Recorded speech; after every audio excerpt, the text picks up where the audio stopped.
সকলকেই সংগ্রামী অভিনন্দন জানিয়ে আবারও কেরিয়ার অ্যাডভাইসার ইউটিউব চ্যানেলে আপনাদের সকলকে স্বাগত।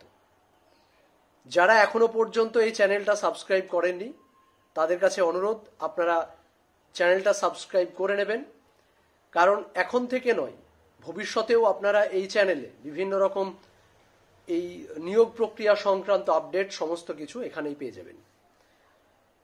আসি মূল আলোচ্য বিষয়। আপনারা এতক্ষণে সবাই পড়ে নিয়েছেন অর্ডার কপি বা জেনে গেছেন অর্ডার কি হয়েছে। কালকে আমি লাইভ করেও বিস্তারিত বলেছিলাম এবং আশা করি আমার লাইভের প্রত্যেকটা কথার সঙ্গে অর্ডার কপির মিল আপনারা পেয়ে গেছেন।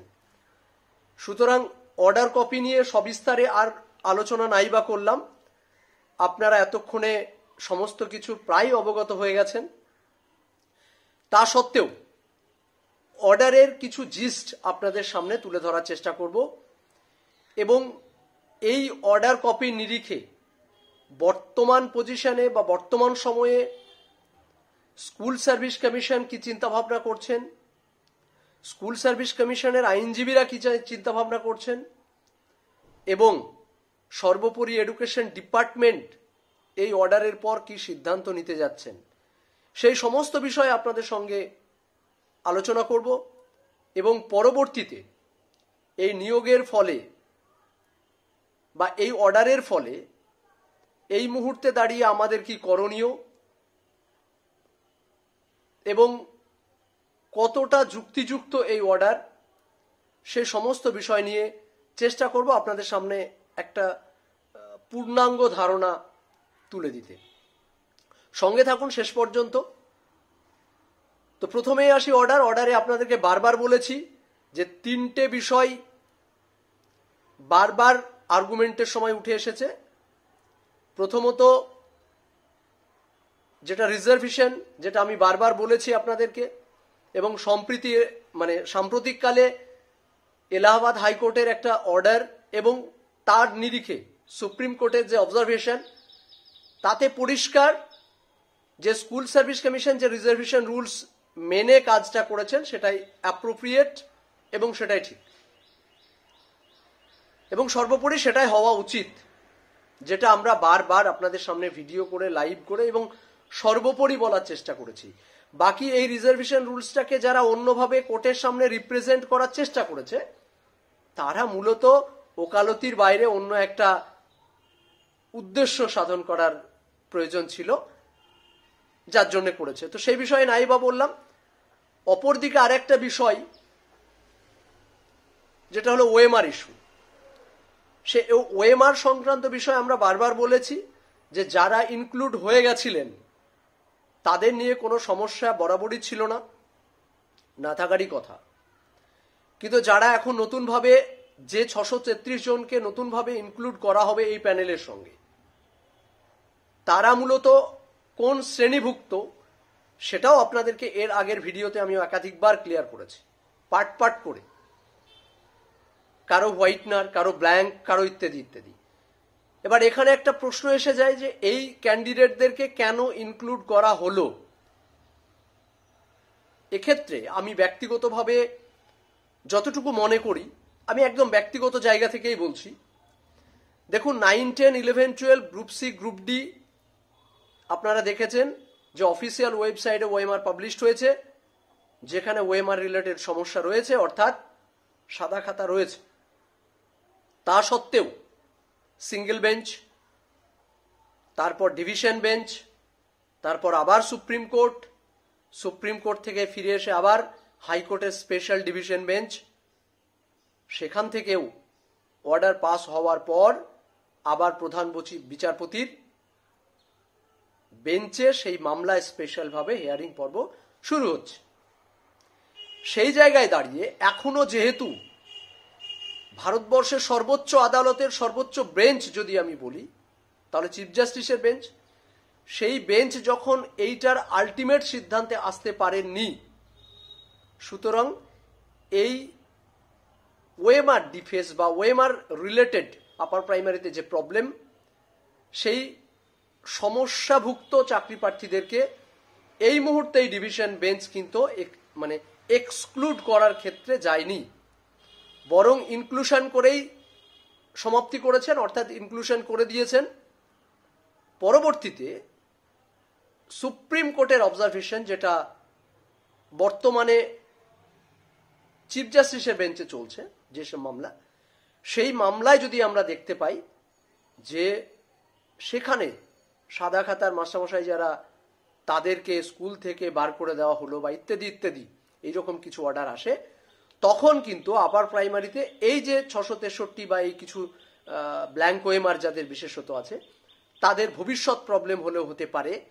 কিন্তু এই মুহূর্তে বিচারপতি সর্বোচ্চ বেঞ্চের সিদ্ধান্তের ঊর্ধ্বে উঠে মূলত এক্সক্লুড করে সমস্যা এড়াতে চেষ্টা করেছেন এবং বলটা কিছু অংশে বলতে পারি যে সুপ্রিম কোর্টের প্রধান বিচারপতির বেঞ্চের দিকেই ছুড়ে দিয়েছেন।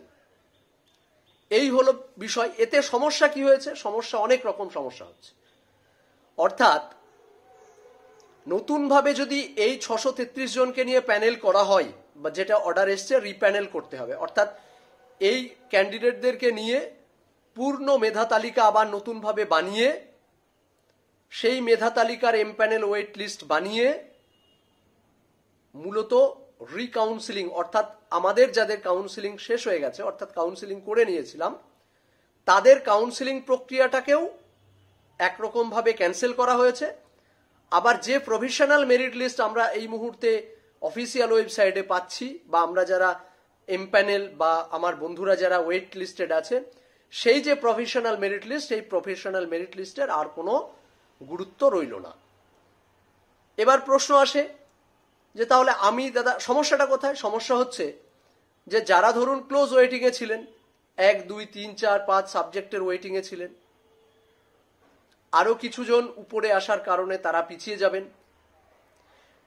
যে ক্যান্ডিডেটটা লাস্ট এমপ্যানেল হওয়ার পর কাউন্সিলিং করে নিয়ে বসেছিলেন, তার মূলত সেই অ্যাকসেপ্টেন্স লেটার বা কাউন্সিলিং এর কোনো গুরুত্ব থাকলো না, রিপ্যানেল করলে আবার সে হয়তো পিছিয়ে যাবে।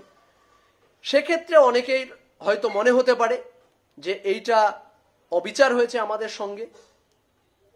তবুও আপনাদেরকে একটা কথা বলে রাখি, যদিও আমার এই ভিডিওটা হয়তো অনেকের দীর্ঘ মনে হতে পারে, দীর্ঘ হওয়াই উচিত।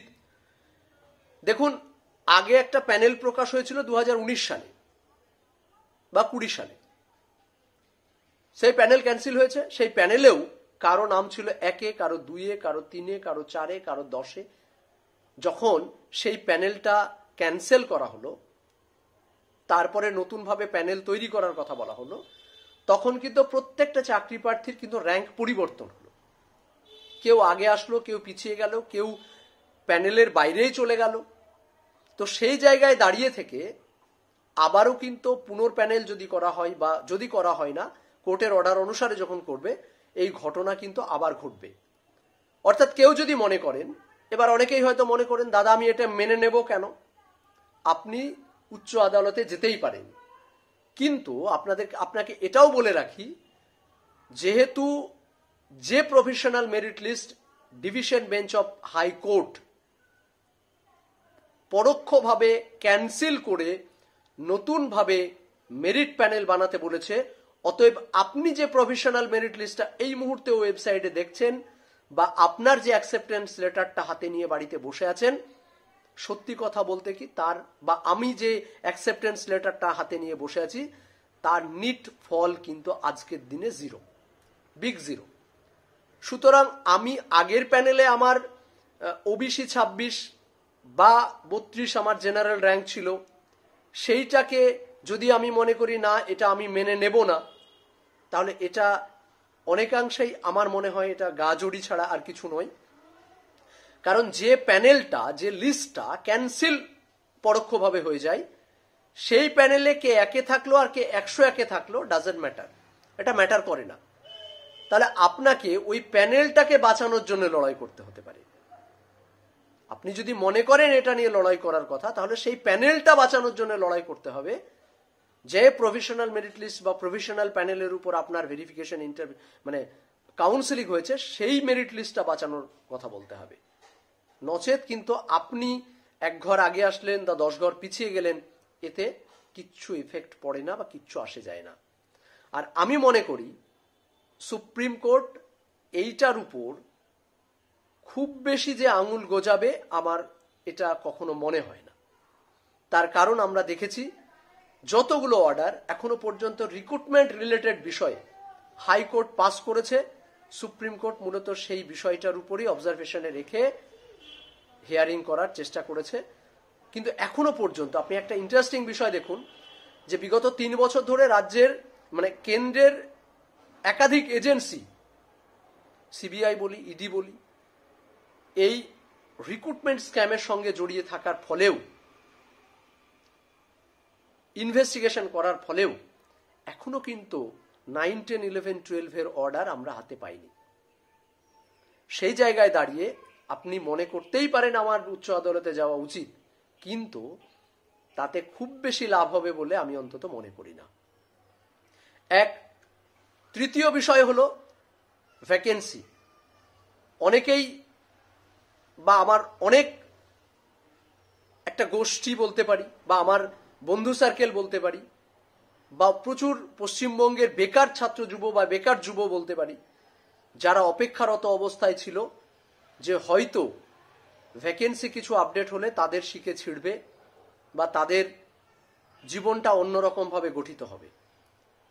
এক্ষেত্রেও আমি একাধিকবার লাইভে এবং ভিডিওতে বলার চেষ্টা করেছিলাম এবং এটা পরিষ্কারভাবে বলেছিলাম আপনাদেরকে, খুব ভালো করে মনে থাকবে, যে হাইকোর্ট কখনো বলে দিতে পারে না স্কুল সার্ভিস কমিশনকে যে আপনি 10,000 ভ্যাকেন্সি দিন। হাইকোর্ট কি করতে পারত? এই মামলায়, এর আগেও আমি এই কথাটা বলেছি, এই মামলায় ডাইরেক্ট গভর্নমেন্টকে অর্থাৎ স্টেট গভর্নমেন্টকে পার্টি করতে পারত।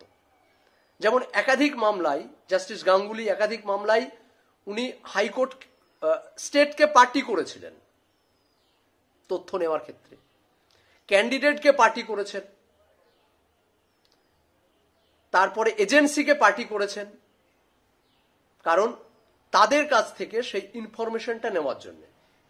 যদি এই বেঞ্চ মনে করতেন সেটা, তাহলে অনেক আগেই আমরা বুঝতে পারতাম হয়তো ওই দিকে এগোচ্ছে।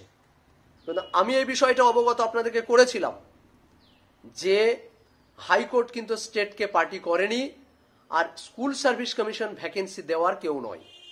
অর্থাৎ একটা ভ্যাকেন্সি যদি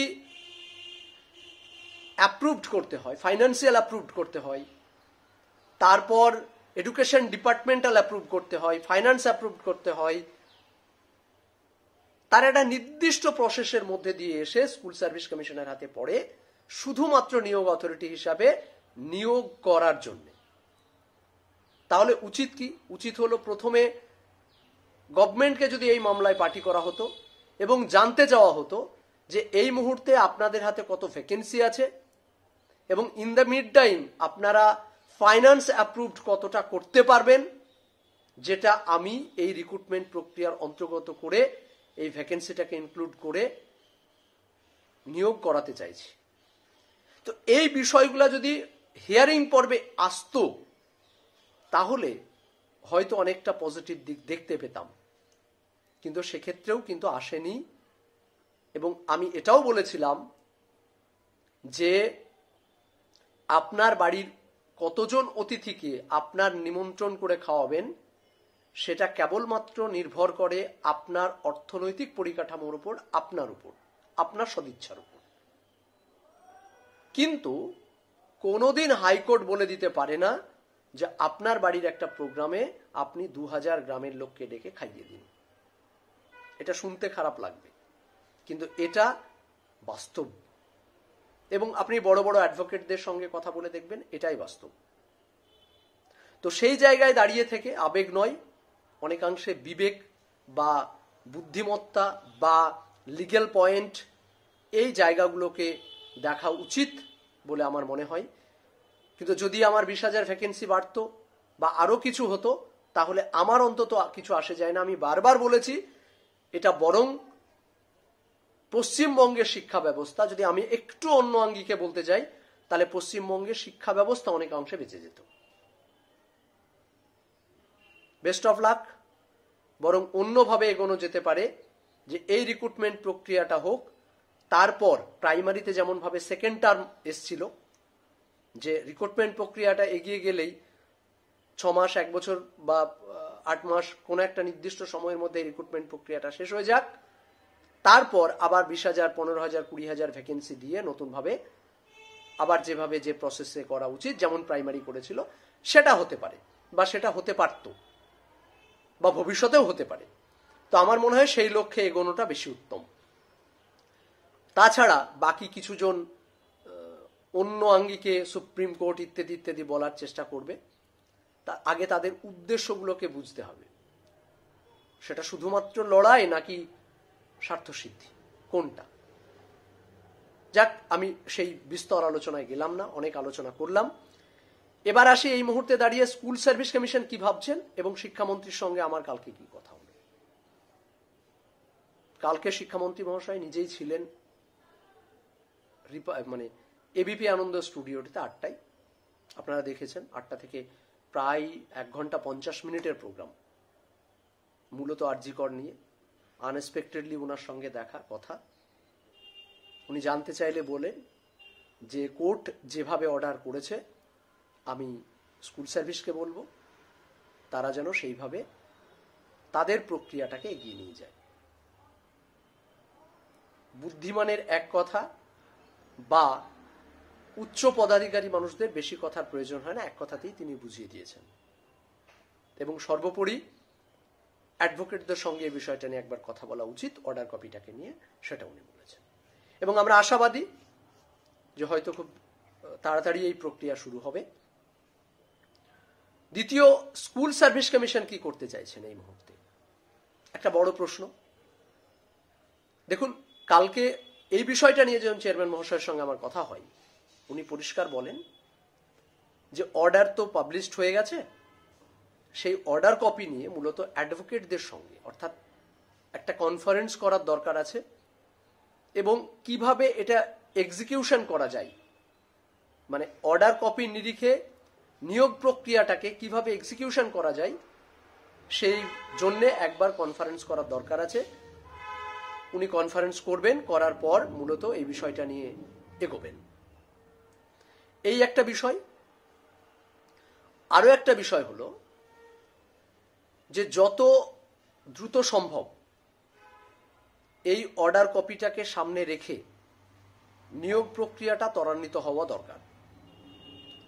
আপনারা দেখেছেন যে আগামী 4 সপ্তাহের মধ্যে এই প্যানেল রিকাস্ট করে আবার নতুনভাবে প্যানেল করে অফিসিয়াল ওয়েবসাইটে প্রকাশ করে তারপরের 4 সপ্তাহে কাউন্সিলিং করার পারমিশন দিয়েছেন এবং অ্যাপয়েন্টমেন্ট লেটার ইস্যু করার পারমিশন দিয়েছেন। অর্থাৎ আমি যদি ধরি 2 মাস, অর্থাৎ এই 2 মাসের মধ্যে নিয়োগ প্রক্রিয়াটাকে ত্বরান্বিত করতে বলেছেন।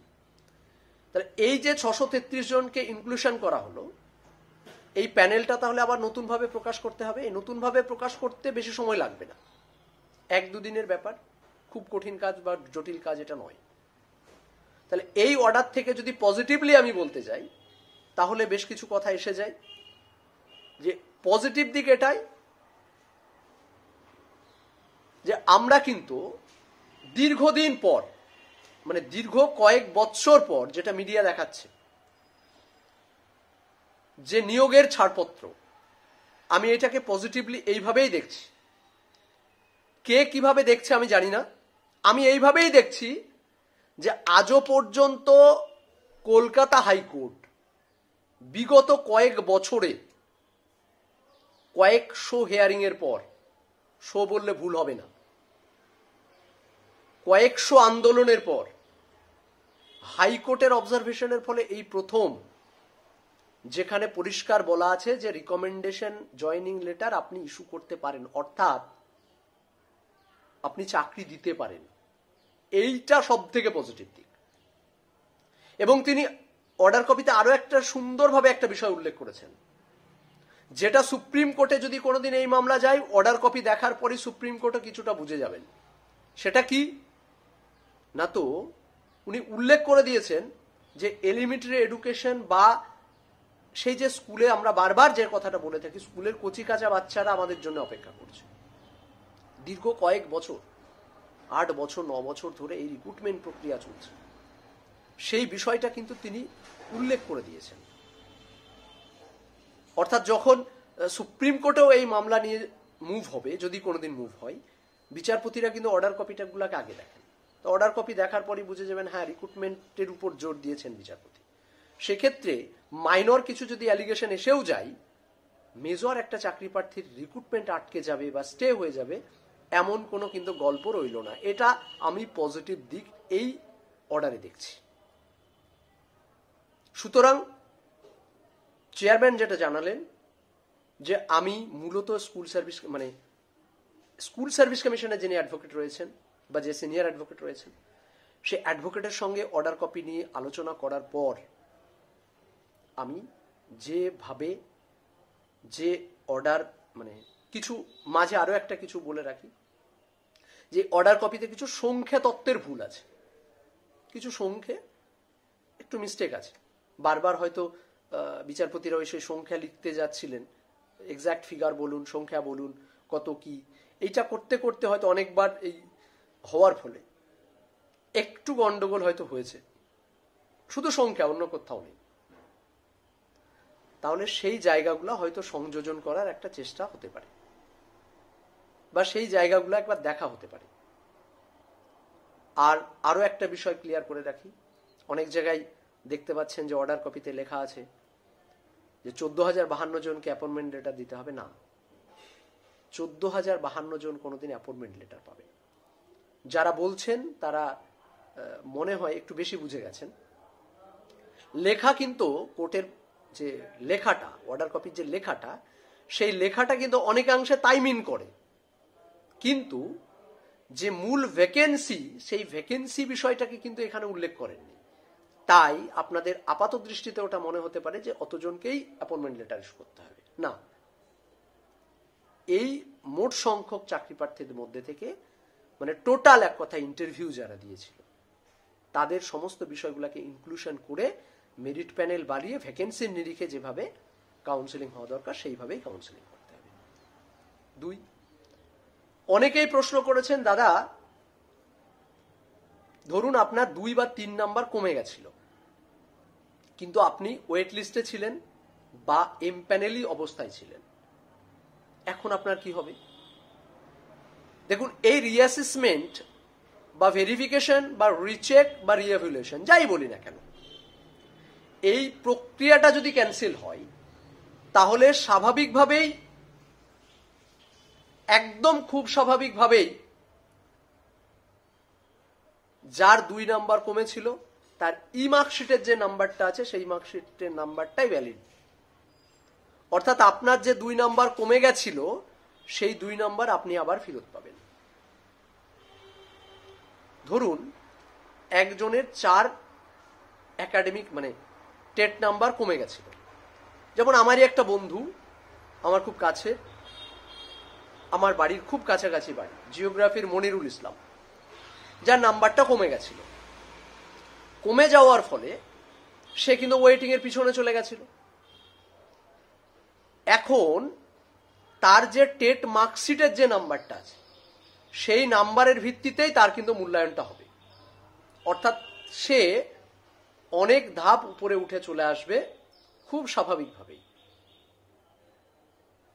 এই রিঅ্যাসেসমেন্ট যেহেতু ক্যান্সেল করা হয়েছে তাই সেটাই হওয়া উচিত এবং সেটাই হতে যাচ্ছে। এবার আবারও সেই পুনর্প্রশ্ন যে দাদা তাহলে আমরা কি পিছিয়ে যাব, বা আমরা তো তাহলে পিছিয়ে গেলাম, আমরা মেনে নেব কেন? কিচ্ছু করার নেই। একদম পরিষ্কার বলছি, আমার বন্ধু, ভাই, বোন যাই হন না কেন আপনি, কিচ্ছু করার নেই। হাইকোর্টের ডিভিশন বেঞ্চ, সর্বোচ্চ আদালত যেটাকে আমরা বলি, হাইকোর্টের সর্বোচ্চ বেঞ্চ যেটা ডিভিশন বেঞ্চ, সে তার নির্দেশ এটা। সুতরাং আপনি কত নম্বরে এমপ্যানেল আগের বার প্রফেশনাল মেরিটে ছিলেন, আমি 26-এ ছিলাম না 32-এ ছিলাম, আমার 32 থেকে 34 হয়ে যেতে পারে, 26 থেকে 28 হয়ে যেতে পারে। এটাই ভবিতব্য, এটাই মেনে নিতে হচ্ছে। এই বিষয়গুলোকে ক্লিয়ার করার দরকার ছিল। আর বাকি অনেকেই দেখছি সুপ্রিম কোর্ট এখন থেকে গল্প শোনাচ্ছেন, বলি এসব করে কোনো লাভ আর হবে বলে মনে হয় না। তবে আর এই রিজার্ভেশন রুলস বেশ কয়েকটা জায়গায় দেখছিলাম যে রিজার্ভেশন রুলস নিয়ে বিচারপতিরা ভুল করেছেন, তাহলে আপনিই বিচারপতি হয়ে যান, আপারের জন্য অপেক্ষা করে লাভ নেই। আবারও বলছি, সুপ্রিম কোর্ট একাধিক মামলায় রিজার্ভেশন রুলসটাকে পুরো ক্লিয়ার করে দিয়েছেন। এবং আমি আগের ভিডিওতেও বলেছি যে রিজার্ভেশন রুলস আপনি দুনিয়ার পৃথিবীর যে কোনো আদালতে চলে যান, এটাই ফাইনাল। আর রইল বাকি ওএমআর এর প্রসঙ্গটা বললাম যে এখন যদি সমস্যা, মানে এখন সমস্যা হচ্ছে না, কিন্তু যদি চাকরিও পেয়ে যায়, এই চাকরি প্রার্থীরা চাকরিও পেয়ে গেল, ভবিষ্যতেও কিন্তু এই ক্যান্ডিডেটগুলোকে নিয়ে চ্যালেঞ্জ হতে পারে যদি 9 to 12 এবং গ্রুপ সি গ্রুপ ডির সাদা খাতা বাদ যায়। আবারও বলছি, 9 to 12 গ্রুপ সি গ্রুপ ডির যদি সাদা খাতা বাদ যায়, তাহলে এই সাদা খাতার মাস্টারমশাইরা ভবিষ্যতেও চ্যালেঞ্জের সম্মুখে আসবে, এতটুকু নিশ্চিত হয়ে বলতে পারি। আর যদি সেই সাদা খাতাগুলোকে বলে যে না স্ক্যান কপি ইত্যাদি ইত্যাদি, বিচার ব্যবস্থা আমি বলতে পারবো না, এইভাবে যদি কোনো কারণবশত তারা ছাড়পত্র পায়, তাহলে এরাও ছাড়পত্র পাবে। সেক্ষেত্রে আপনার আমার মায়া কান্না দেখার কেউ নেই। তবে এম প্যানেল যারা ছিলেন বা ভবিষ্যতেও এম প্যানেল হবেন, আবারও বলছি, নেক্সট যে প্যানেল প্রকাশিত হওয়ার পর এম প্যানেল হবেন, সেই এম প্যানেল চাকরি প্রার্থীদের জন্য এবং ওয়েটিং চাকরি প্রার্থীদের জন্য যেভাবে লড়াই আমরা এর আগে করে এসেছি, বা আমি ব্যক্তিগতভাবে প্রতিটা স্তরে লড়াইটা করে এসেছি, ভবিষ্যতেও সেই জায়গায় থাকব। কেউ দয়া করে মাহিউদ্দিন মাহিকে প্লিজ অপারেট করার চেষ্টা করবেন না যে আমি বা আমরা যা করব সেটাই ঠিক। আমি নিজেও বুঝি এবং আন্দোলন বিগত 10 বছর আমিও করছি। কোর্ট, কমিশন, শিক্ষামন্ত্রী আমিও যাই, বিভিন্ন জায়গায় চাইলে আমিও পারি। এগুলো নিজেকে একটু অন্য প্ল্যাটফর্মে নিয়ে যাওয়ার কারণে একটু সরে আসার চেষ্টা করেছি, তার মানে এই নয় যে ছেড়ে চলে এসছে। লড়াইটা আছে, একজনও এম প্যানেল যোগ্য চাকরি প্রার্থী বঞ্চিত হবে না। প্যানেল প্রকাশ হোক। চেয়ারম্যান স্যার বলছিলেন যে একটা বৃহৎ খরচ হয়ে গেছে ওনার কাউন্সেলিং করতে গিয়ে, এর আগে আবার সেটা করতে হবে। আমি এইভাবে ভাবছি যে আমাকেও তো রিকমেন্ডেশন লেটার দেওয়া হয়নি, আমাকে তো অ্যাকসেপ্টেন্স লেটার দেওয়া হয়েছে। তাহলে রিকমেন্ডেশনের জন্য আবার আমাকে যেতে হবে বা যেতে হতো, তাহলে সেই রিকমেন্ডেশনটা যেদিন আনতে যাব জানবো সেই দিনটাই কাউন্সেলিং করে নিলাম আরো একবার। কিন্তু আমি যে স্কুলটা পেয়ে গেছি সেই স্কুলটা যদি আমি নাও পাই, আমার কিছু করার নেই, কারণ যে প্রভিশনাল মেরিট লিস্টটা পরোক্ষভাবে ক্যান্সেল করা হয়েছে, সেই প্রভিশনাল মেরিট লিস্টে আমি কোথায় ছিলাম সেটা দেখে আমার কিছু বলার নেই। বরং এই রিক্রুটমেন্ট প্রক্রিয়াটা এগিয়ে যাক, যারা ওয়েটিং থাকবে তাদের জন্য অন্য আঙ্গিকে লড়াইয়ে নামবো। রাস্তায় আছি, রাস্তায় থাকবো। ভবিষ্যতে বারবার বলেছি আপনাদের জন্য যে লাস্ট ওয়েটিং চাকরি প্রার্থীটার জন্য যা করতে হয় আমি করব, বা যা যা করণীয় দরকার আমি করব। শেষ পর্যন্ত লড়াইয়ের ময়দানে আছি, নিশ্চিত থাকুন। আর caveat school service commission file করছে, আমিও কথা বলেছি। যদি কোনো কারণবশত কিছু অসাধু মানসিকতার চাকরি প্রার্থী, শুধুমাত্র অর্থপিপাসু, যাদেরকে আমরা কিছুদিন যাবৎ দেখে আসছি, টাকা দাও টাকা দাও টাকা দাও মামলা, এই ধরনের মানুষগুলো আবারও মাঠে নামে, তাদের মুখ পোড়ানোর জন্য সুপ্রিম কোর্টে আমি নিজেও প্রেজেন্ট থাকব, ফিজিক্যালি প্রেজেন্ট থাকব, নিজে মামলা করেও প্রেজেন্ট থাকব। যোগ্য যারা চাকরি প্রার্থী তারা স্কুলে যাবে।